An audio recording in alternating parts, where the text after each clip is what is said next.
fall into having a view that, of course, because fiqh is constantly changing, but that necessarily means that always you'll find the answers will always be different on fundamental issues. And that is not the case at all. The fundamental issues in our deen will always remain consistent, and they will always remain correct. So this is the first thing. And the second thing I wanted to mention as well is that the ulama al-rabbaniyun, those true ulama who are firmly grounded in knowledge, subhanallah, always you find that they draw the people towards the message itself, not the messenger, because they themselves are messengers in the sense that they are ulama, they are scholars, but it's not about them. It's not about them as individuals, but rather it is those individuals, those ulama, drawing people close to Allah subhanahu wa ta'ala through the message. And in this day and age, there seems to be this seems to be lost, in that it is not necessarily the message that people are attached to, but rather it is the person delivering. If you want to call him the messenger, I don't want to confuse people saying, am I calling people messengers now? Of course I'm not. But it is the individual, the personality, let's say the personality that the people are attached to, not necessarily understanding or what is the message in the first place. When this is, shouldn't be like that at all. It is the message that raises the status of an individual. The individual, the personality, does not make the truth the truth. I hope that's clear to you, right? Yeah. I hope it's clear to the viewers. So I think this is something that we really need to reinstill into our da'wah. And that is that when we're teaching people, that alhamdulillah, Allah subhanahu wa ta'ala blesses us from one era, one time to the next, that there are always individuals and speakers whom Allah subhanahu wa ta'ala has given them tawfiq, no doubt, as Allah as well has given them success, from that what we can see. But it is of the utmost importance that the people realize it is the message that you should love, it is the message that you should follow. And inasmuch that I love that individual only because that they are following the message. Okay? Yeah. So this is something I just wanted to really, and I will continue to speak about these things, because I think it's very important, because otherwise you may find, we're attaching ourselves to personalities, and when the personalities are no longer there, then Muslims find themselves lost. Muslims find, well, who should we follow, and who do I listen to, and what do I do now? And Abu Bakr radiallahu ta'ala anhu, upon the death of the Prophet Muhammad ﷺ, said to everybody, whoever worships Muhammad ﷺ, then know that Muhammad has passed away. And whoever worships Allah, فَإِنَّ اللَّهَ حَيٌّ لَا يَمُوتُ, that Allah subhanahu wa ta'ala is the ever living and never dies. So here Abu Bakr radiallahu anhu immediately reminded the people that Rasulullah ﷺ is أَحَبُّ النَّاسِ إِلَيَّ, is the most beloved person to us. But ultimately it is the message that we are going to follow. And we love the Messenger ﷺ in that, for many reasons of course. But Allah subhanahu wa ta'ala chose him as a Nabi, a Rasul, as the final messenger, all of these reasons amongst others. But it is the message that would remain amongst the people, which is what we need to attach ourselves to. So whenever you find fitan, whenever you find new programs that are coming out, whenever you find, whether it's Hollywood, Dollywood, Bollywood, whatever the case may be, okay, bringing new programs and Muslims are raising their arms, how could they make such a program? There are far worse programs than that. There are far worse programs than what these new programs are being brought out. I mean, I'm sure you know what I'm talking about. And I guess if you know, you know. You don't, well, you'll find out shortly. Yeah. So, but subhanAllah, there are far worse programs than that. Far worse. But yet Muslims are raising their hands, and it means that there's confusion. It means that they don't understand priorities in their religion. And we ask Allah subhanahu wa ta'ala to give us beneficial knowledge. Ameen. Jazakallah khair, Shaykh. Just a reminder for everyone watching at home or online, they were live right now, and we're going to be here up until 11 o'clock. So if you have any questions, take this chance to give us a call or send your questions to our WhatsApp number, email address, or if you're watching along online on YouTube or Facebook, then you're able to leave your questions at the comment section, inshallah. The number to call on, if you'd like to give us a call, is 0203 515 0769. So we're going to go to our next question, Shaykh. So I'd like to open the topic today, Shaykh, since you ended with programs and stuff. Generally on this show we deal with things which are more based around desires, because generally this is the area where we're very prone to both sin and through that losing our Eman, and maybe ultimately certain things to be so bad that they can affect your faith. So Shaykh, around this programs and all of this, and you got the rise of some massive corporations now which are around entertainment, and it brings it right into your home and makes it so accessible. How does entertainment, Shaykh, affect our lives? Not in general, but maybe in general, but specifically our minds and our connection with Allah and our worship. Excuse me. Maybe even our identity, Shaykh. So it's a very good question. In that, what are the boundaries concerning entertainment? You don't have to subscribe to anything. Your own social media feed can be entertainment for you, and is entertainment for people on a daily basis. But on a more serious kind of approach, what people are watching and this and that and the other, whether we're talking about things which are nudity and swearing, and are there topics in it which are completely against Islam? Those things are quite clear for us. At least they should be clear. But this whole media drive, or film, or terms that you to binge watching a set of programs on something. They push you towards this. All of this, no doubt, will impact your mind. And within all of these programs and series, they will affect the way that you emotionally feel. They will affect you the way that you think. They will impact you very, very deeply. I just want to stop you there, Shaykh. We've just come to our break now, so do you mind if we continue the topic after the break? Bismillah. Just like I think it's something we need to go into a bit more, so maybe we should continue after the break. Thank you, Shaykh. Thanks to everyone who's tuned in so far. We're going to be back after a few minutes, after our short break, to continue the show and continue taking your questions, brothers and sisters. So do stay tuned. For now, Assalamu alaikum wa rahmatullah.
Assalamu alaikum wa rahmatullahi wa barakatuh. Welcome back to today's Ask Eman late night with you brothers and sisters to take your questions and get them answered for you. Just a reminder that the Ask Eman late night show on Saturday is here to deal with questions which are more of an adult nature, things we may deal with more later in our adult life, in marriage, things that might be a struggle for us, for example, drugs or alcohol or haram relationships.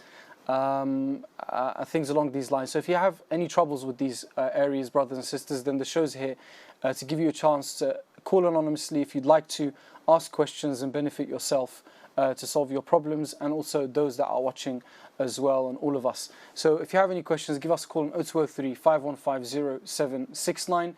You're also able to leave your questions at the comment section in our YouTube and Facebook live streams. And you also have our WhatsApp number where you can send your questions straight to our WhatsApp and we can put them forward to the Shaykh, inshallah. Assalamu alaikum, Shaykh. Welcome back after the break. Wa alaikum salam wa rahmatullahi wa barakatuh. Jazakallah khair, Shaykh. So we're going to go to our next caller and then come back to our question about entertainment, Shaykh, if that's okay with you. Yeah. Yeah. You want me to continue my answer? No. After the call. Oh, cool. Yeah, bismillah. Yeah. So assalamu alaikum to our caller. Welcome to the show. What's your name and where are you calling from? I'm calling from London, and I don't want to tell my name. I want to just stay anonymous. That's completely fine. You can go ahead with your question. The question is really personal, so that's why. It's regarding oral sex, basically. My husband just found out that it's not haram to have oral sex. And he wanted to know, but basically after that he's been, wanting to have it more often, and he's saying that I'm very frustrated and stuff. So thing is, I'm pregnant with my second baby, and I find it very disgusting, and I feel that it's not right to have oral sex, and he really demands for it, but I feel bad. I just wanted to know if it's wrong for me to tell him that I don't want to do it, or is it still, because you can't say no to your husband if they want to have sex. Yeah. So Yeah. if I don't want to have oral sex with him, is it wrong for me, or will it be, you get the point, right? Yeah. Understood. Thank you so. Do you have any other questions? No, just regarding this. Thank you so much. If you'd like to stay on the line, if your question is not maybe clear, you can ask a follow-up question, but it's up to you. Yep. Okay, so on this issue, it's important for us to realize when talking about Islamic rulings, there is an Islamic ruling, and that sets boundaries for us, which stops us falling into haram, and allows us to do things which is not disobeying Allah subhanahu wa ta'ala, and that is not haram. Okay, now that doesn't necessarily mean that we always need to go to the very edge, meaning that there are certain times when we have, especially when we have relationships with another person, that we need to understand the other person's feelings. Now, from an Islamic point of view, there isn't any explicit text which prohibits either of the spouses engaging in oral stimulation. There's nothing prohibiting that. Okay, so based upon this issue, based upon this point, because the origin is that everything is permissible between the two spouses, except that what is very, very clearly haram. And an example of that is having sexual intercourse through the back passage. That's haram. There are many narrations concerning that. As for oral stimulation from the two spouses, there's nothing saying that it is haram. Bearing that in mind, these are the boundaries. Okay, it is not haram. There are some of the ulama, I have to mention it, that they give some evidences or some kind of hikam or wisdoms to say that it shouldn't be done. But this doesn't mean that whatever is used to say it is haram, because you can't lead something to haram unless you have a clear evidence for that. So some of the ulama have led to saying it is disliked. However, it is not haram, and Allah Azza wa Jalla knows best on that. So this is the ruling concerning. Okay, now the relationship between the two spouses, this is something that they will have to come to an answer between themselves. It is not for me here to tell the spouses what they should do. You have to say yes or you have to say no. This is something that you have to work out between yourselves. Okay, you are aware of the Islamic ruling, okay, that it is not haram. Some of the ulama have said it is disliked, and they have given some reasons behind that. However, the ruling is that it is permissible. What I would suggest is that if you're unable to arrange it or come to a conclusion or compromise amongst yourselves, then maybe you can speak with somebody, although it's very difficult. I understand it might be quite sensitive to talk to somebody, face to face regarding these issues, and this is why this platform has been opened to allow people to call in and remain anonymous, no problem, and have their questions answered best they can. Okay, so if you feel that you're able to come to a compromise, maybe you can not necessarily go speak to a sheikh or imam or person who has knowledge on this issue, but maybe call them and you can speak about the issue, maybe in more detail, maybe with your husband present, so that you can get some further advice on the issue. And may Allah subhanahu wa ta'ala make it easy for us all. Ameen. Ameen. Jazakallah khair, Shaykh. Sister, you still on the line? Okay, sister's gone. So thank you so much for your call and your questions. For everyone else watching at home, you can reach us on 0203 5150 769 to ask your questions, inshallah. So Shaykh, back to the question that we had about entertainment. We were speaking about you were giving us an answer about the boundaries of kind of all this entertainment we consume. Yeah. So what I was saying, the impact that it has on us, just as the food and drink has an impact on our physical body, and we are careful as to what we eat and what we drink, try to remain healthy, try to stay away from not indulging in too much, sweet food or food which is known to be, if taken in large quantities or amounts, is something it will harm our bodies. We try to do what is best for our bodies. Similarly, we should also know that what we are looking at, and what we are absorbing will impact us as well. And over a period of time, if you're looking at things which are not good, will numb you. You'll become numb to, which is haram. If you're watching haram, you'll become numb to it, and it won't bother you. And if it doesn't bother you, then may fall into it. And this is the cycle. This is the journey that a person may go on to. Okay. Now, a person said, do you have statistics? Do you have research to prove that if you watch haram, you're going to fall into haram? Okay. And there's common sense. If you expose yourself to haram, then ultimately that will affect you in different ways. It might not affect everybody in the same way, but it is more likely that if people expose themselves to haram, a large amount of people will fall into it. So we have to be very, very careful in that what we look at and what we listen to, because it will impact you. It will start to maybe control the way that you think and the way that your emotions are, what you feel sad for and what you feel happy for. And this is extremely, very deep. Yeah. That what makes you happy, and what makes you sad, what makes your emotions like this. Yep. You may find that what you're watching will mold what you see as acceptable and happy. Yep. So certain people who are being oppressed, that you're happy for that. Yep. Or you're seeing haram and that makes you satisfied. Could be very, very dangerous. Yep. So this is something that we really need to, constantly look over and ensure that we don't expose ourselves to things which can potentially harm us. Wallahu a'lam. Jazakallah khair, Shaykh. Thank you so much for your answer. We're going to go now to our next caller, who is Brother Yusuf from Morocco. Assalamu alaikum, Brother Yusuf. Welcome to the show. How are you today? What? Welcome to the show. How are you today? Thank you. Okay. What's your question for us? I told you my question. My question is about faith.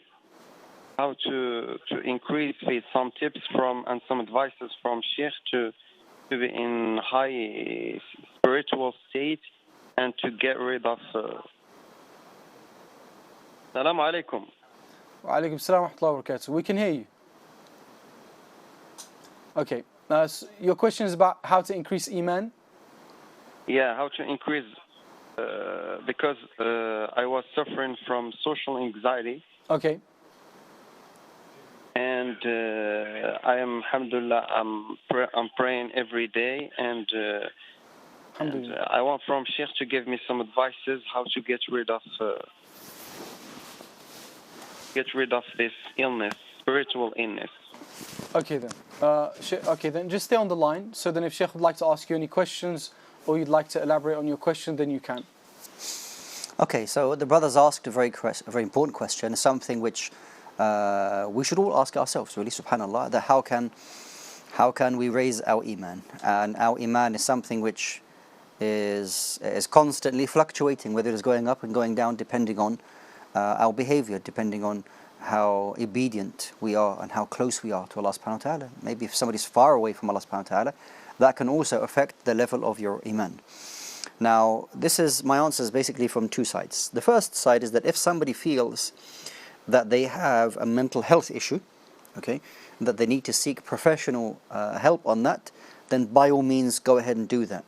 You shouldn't feel embarrassed, you shouldn't feel ashamed that I can't go, why should I go to a doctor if I feel I've got a mental health issue? No problem, you going to a doctor to seek some professional advice on that. And in line with doing the many things which the Prophet ﷺ told us, selling lots of salutations upon the Prophet ﷺ, making istighfar, making dua to Allah subhanahu wa ta'ala to make it easy for you. All of these things in line with all the obligations will go a long way, inshallah ta'ala, help your situation. May Allah subhanahu wa ta'ala make it easy for you, brother. Allahumma ameen. Ameen. Jazakallah khair, Shaykh, for your answer. That brings us to the second break of the show now for everyone watching at home. We're going to take a break for a few minutes as usual, and then we're going to be back to continue with our show and welcome your calls. So do stay tuned now. For now, assalamu alaikum wa rahmatullah.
Assalamu alaikum wa rahmatullahi wa barakatuh. Welcome back everyone to today's Ask Eman Late Night Show. Thank you so much to all of our callers so far that have joined the show and asked some great questions. These are the questions that are going to educate all of us watching at home and myself, inshallah. So we'd love to hear more of them. They are the reality of what we deal with as people, as families, as communities. So please, if you have any troubles or questions, then we do welcome you to give us a call. This is why the show's here. The number is 0203 5150 769. To reach us on the show. Otherwise, you can send your written questions, well, typed out questions, to our WhatsApp number, email address, and both our Facebook Live and YouTube Live platforms. So, Shaykh, assalamu alaikum. Welcome back after the break. Wa alaikum salam wa rahmatullah. We're going to continue, Shaykh, with our questions. Our next question, Shaykh, is from YouTube. The question is, if a person only prays when he has time, for example, after work or school, missing fard salah, does this make a person a hypocrite? So you can watch this show on YouTube, right? Yes, Shaykh. MashaAllah. So I think it's better to watch it on YouTube. Really? Yeah, I think so. Because if you're on Facebook, you're more likely to start scrolling. Isn't it? That's the way it is. You scroll, and then you're not going to watch the program. So I think if you watch it on YouTube, then you're more likely to stick to it. Oh, yeah, I get it. I think so. Yeah, I think so. Yeah. So what I would say is that the Prophet ﷺ described the munafiqun, the hypocrites, how they, and even Allah Jalla wa Ala describes the hypocrites when they offer their salah. That when they stand for their prayer, qamu kusala, that they stand in laziness, careless. They are not interested in offering their salah. That they will offer their salawat, as found in the sunnah, they will offer their salawat if it is necessary, at the very last time. Okay, like they will offer their salat al-asr just before the sun sets. Tilka salatul munafiq. That is the prayer of the hypocrite, because the salah is not very important to them. Now, for the Muslim, for the believer, they realize that this is their link. This is the one thing that 5 times a day, that they will attach themselves and link themselves to Allah subhanahu wa ta'ala. It's not possible for them to cut their link with Allah Jalla wa Ala, because they realize the importance of it. The thing is, first matter will be asked on Yawm al-Qiyamah. It is mentioned extensively in the Quran. It is mentioned, it's one of the pillars of Islam. It's that important. They understand its value. So if somebody is offering it kind of on and off, maybe due to laziness, okay, this is inshallah, speak to somebody, this can be remedied. If it's other than that, they're doing it only because they have to, or in front of other people, this is maybe more severe, because this is more like how the hypocrites would offer their prayers. They would only offer their prayers around people, or when they felt it was necessary for them. So there are many reasons why a person may be lax with their prayer. Who's to say why if the person is like this? Are they munafiq? Allah knows best. I mean, we ask Allah Azza wa Jalla to save us from nifaq, to protect us from hypocrisy. But no doubt the offering of the 5 daily prayers should be the oxygen that your soul needs to survive every single day. And that you should feel that if you're not offering your prayers on time, you should feel almost like a form of suffocation. That I'm cutting my link with my Lord who gives me everything and sustains me from every aspect in my life. So I would, maybe sit with somebody if you think you need further advice. And it's good that you've asked, albeit maybe on behalf of another person. Not necessarily if you go back to that person and say, yeah, you might be falling into nifaq. That person needs help. Okay, if the person has their prayer in a situation, they need help. Just as a person has a physical illness, they go to the doctor because they need some help, and Allah subhanahu wa ta'ala can cure them. Similarly, if a person has an illness in their deen, they need help, and they should find, and there's any ilaj for that, there is a cure for that. Ultimately, it is from Allah subhanahu wa ta'ala. We ask Allah Azza wa Jalla to guide us all, to allow us to be those who establish the obligation, the fara'id, the obligations in our lives. But be a help to that person, advise them in the very best way. And if it's yourself, maybe further seek advice from somebody who can help you. Be around good people who can give you good advice. Wallahu a'lam. Jazakallah khair, Shaykh. We're going to go to our caller now. Brother Jawad from London. Assalamu alaikum. Welcome to the show. How are you today? Wa alaikum assalam. I'm good. Jazakallah khair. MashaAllah. And what's your question for us today? Shaykh, my question is in regard to interest. I've put myself in a situation where I'm paying interest on a monthly basis for my car. And I'm trying to get out of the situation, but I can't seem to sell the car to a point where I can at least pay off my settlement figure. So, Shaykh, my question is, what can I do in this situation? And where can I go from here, basically?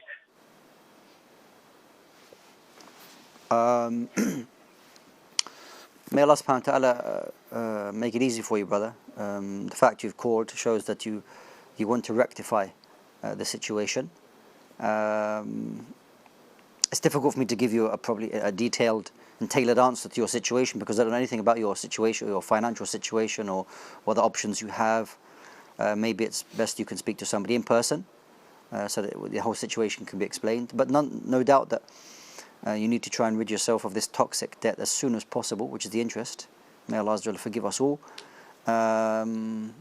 Yeah, I mean, this is really pretty much as I can say on the issue. Maybe if you're able to take a loan from somebody, of course, interest-free. You don't want to jump out of the fire, or out of the pan and into the fire. You don't want to do something like that.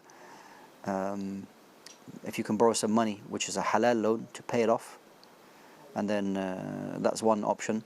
Or if it's a possibility for, I don't know, maybe you can find more work, do extra work to find, so you can pay off the debt even quicker.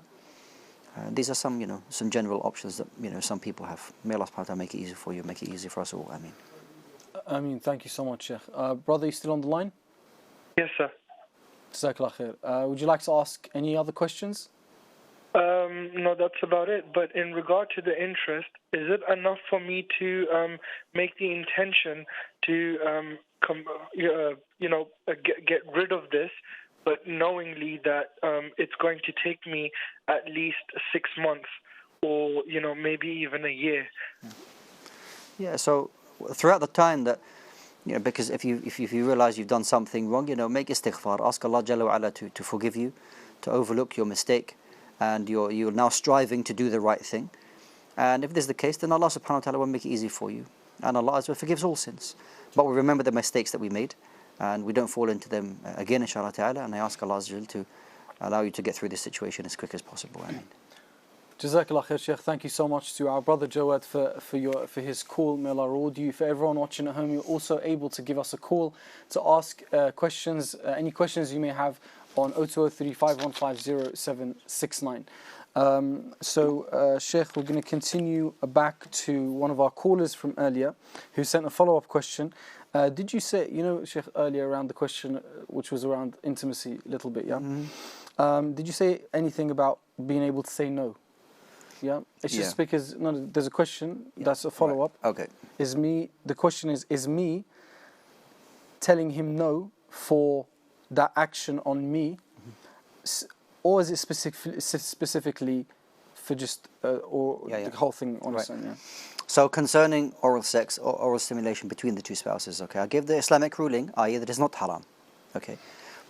Me giving you a ruling now to say you have the right to say you have to say yes, okay, or you have the right to say no, believe me, is not a solution for any of you, because this may cause more discord between you.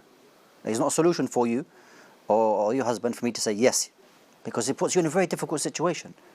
You use strong words. This is disgusting for me. It's not something I'm used to culturally or whatever. I don't know anything like this. Whereas the husband is something that it may be something acceptable to him. Okay, so my answer here is that whether it's yes or no, it's not a solution for you. What I would suggest is that if you're unable to come to a compromise on the issue, then I would suggest that you speak to somebody over the phone, if it means you speak to them on the phone, and that you can be both spoken to get further advice, to come to some form of understanding. Okay, because the relationship between the husband and wife, okay, is something which you constantly need to work at.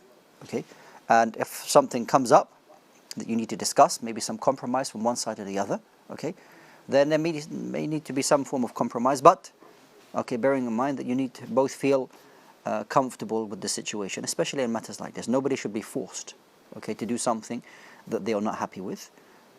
And we ask Allah Azza wa Jalla to make it easy. Thank you, Shaykh. Our next question is from Brother Abdullah in London. The question is, I would like to know if a husband were to pronounce the words for khul'a to his wife, i.e. faraqtuki, without her requesting for a khul'a at the time of him pronouncing it to her, is this valid? Okay, so in principle, we need to understand what is khula'. Okay, now if you say faraqtuki, which is an Arabic word, and what does that mean? Is I've separated from you. Yeah. Okay, now this is really depends. I mean, does it have the potential of having more than one meaning? Possibly, but more likely that if the wife did not ask for khula', then how are you giving her khula' in the first place? The khula' is request from the wife to get out of the marriage. Okay, she will return some of the mahar. So if you say to her, she didn't say to you, I shouldn't request from you khula', and you say to her, faraqtuki, this is maybe a divorce. In principle, I would suggest you go to a shaykh to discuss this further. Allahu a'lam. Jazakallah khair, Shaykh. For everyone watching at home, we're going to take our next break now for a few minutes, so do stay tuned. We'll be back for our last segment in just a few minutes, inshallah.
Assalamu alaikum wa rahmatullahi ta'ala barakatuh to each.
Assalamu alaikum wa rahmatullah to everyone watching at home. Welcome back to today's Ask Eman late night show. We're going to be here now for our last segment for the next 10 minutes to 15 minutes, inshallah. So if you have any questions, then do give us a call or send your questions to our WhatsApp number, email address, and if you're watching along on Facebook or YouTube, then you can send your you can put your questions at the comment section, inshallah.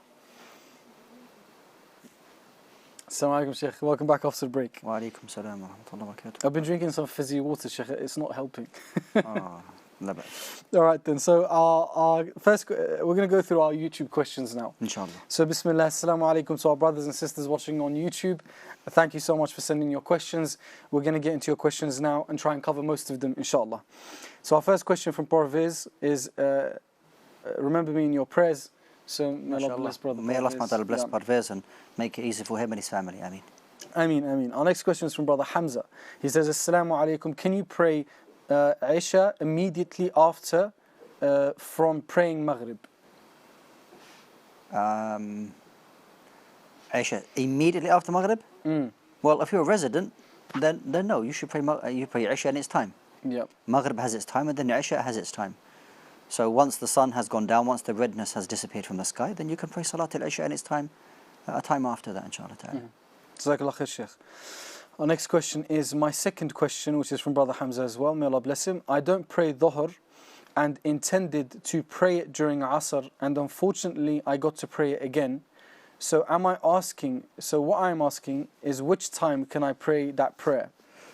Right, so what I would say to brother Hamza, may Allah subhanahu wa ta'ala bless him, is to offer the salawat in their times. Okay, so Fajr has its time, Dhuhr, Asr, Maghrib and Isha all have their own specific time, and really try your very best to offer these salawat in their time and not to pray them together. Okay, don't do that. If you're a traveler, it's different. You're permitted to join Dhuhr with Asr and Maghrib with Isha.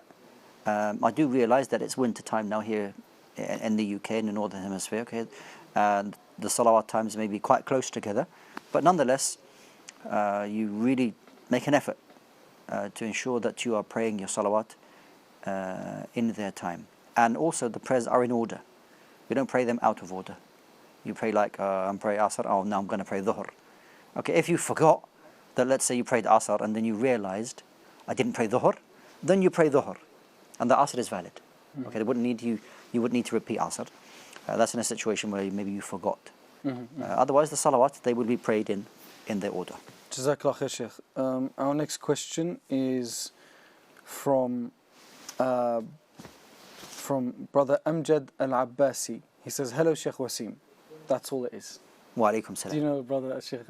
No, I don't know him. MashaAllah. He's our brother. Yeah. Now, our next question is Mr. Adam. He's asking, Assalamu alaikum, how are you both? I'm very well, Jazakallah khair. How are you, Shaykh? I'm very well, alhamdulillah. Yeah. Jazakallah khair. Shaykh, I've been meaning to ask you, actually, it's been raining quite heavily. So I've been meaning to ask you, is there, I know there's a dua. Yeah. Generally, how should we receive the rain? So the Prophet ﷺ taught us the dua, Allahumma sayyiban nafi'a, which means, oh Allah, allow this rain to be a beneficial rain to us. Now, Allahumma sayyiban nafi'a. Jazakallah khair, Shaykh. Our next question is from brother Junaid Ahmad. He asks, if a person only prays when he has time, for example, after work or school, missing fard salah, does this make the person a hypocrite? I think we covered this already, Shaykh.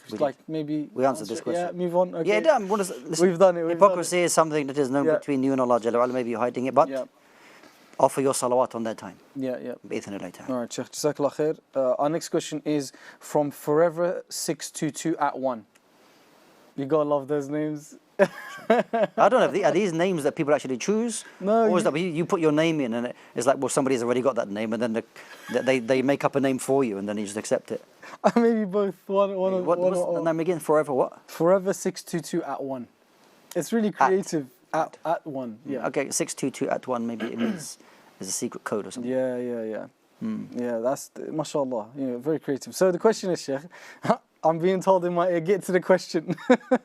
If food is served but you fear if you eat you'll miss your salah, should you eat or go to pray? For example, Asr is in 10 minutes but you need to pray Dhuhr. Jazakallah khair. Right, okay, so a situation like this where you haven't prayed a faridah, Yeah. there's two situations. We know that the sound hadith, لا صلاة بحضرة الطعام, that there is no prayer if the food has been brought there. Now, or presented. Now, the ulama have explained this in a number of different ways. If by you praying and not eating the food is not, you're not starving. You're not starving, you're not thinking, if I'm in the prayer and I'm thinking about the food and things like that. If that's not the situation, then offer your salah first. Especially with the time, dhuhr maybe you're going to miss the time, you should offer the salah first before the time goes out. Because that would be akad, that would be more of an obligation for you to offer the salah in its time, as opposed to you eating the food here. Wallahu a'lam. Thank you, Shaykh. Our next question is from Hassan. Brother Hassan says, LOL, pray then, food isn't running away. Just a bit of banter there. Yeah, okay. Oh, you see, he answered straight away. Yeah, mashallah. Allah. Brother Hassan is funny, mashallah. Yeah. Okay, so our next question, Shaykh, is from Brother Adam. Question is, I want to study in Medina University, but the application process is very long. Yeah. How can I prepare whilst my application is pending? So may Allah subhanahu wa ta'ala give that what is best for you. In the meantime, try to memorize Quran if you see yourself as wanting to be a student of knowledge. If it happens for you, alhamdulillah. If it doesn't happen, then it doesn't mean that you can't be a student of knowledge, not at all. So try to find teachers who can help you, whether they're local or whether it is online, but pursue your knowledge. Okay, pursue your knowledge, and if you do that, Allah subhanahu wa ta'ala will make it easy for you.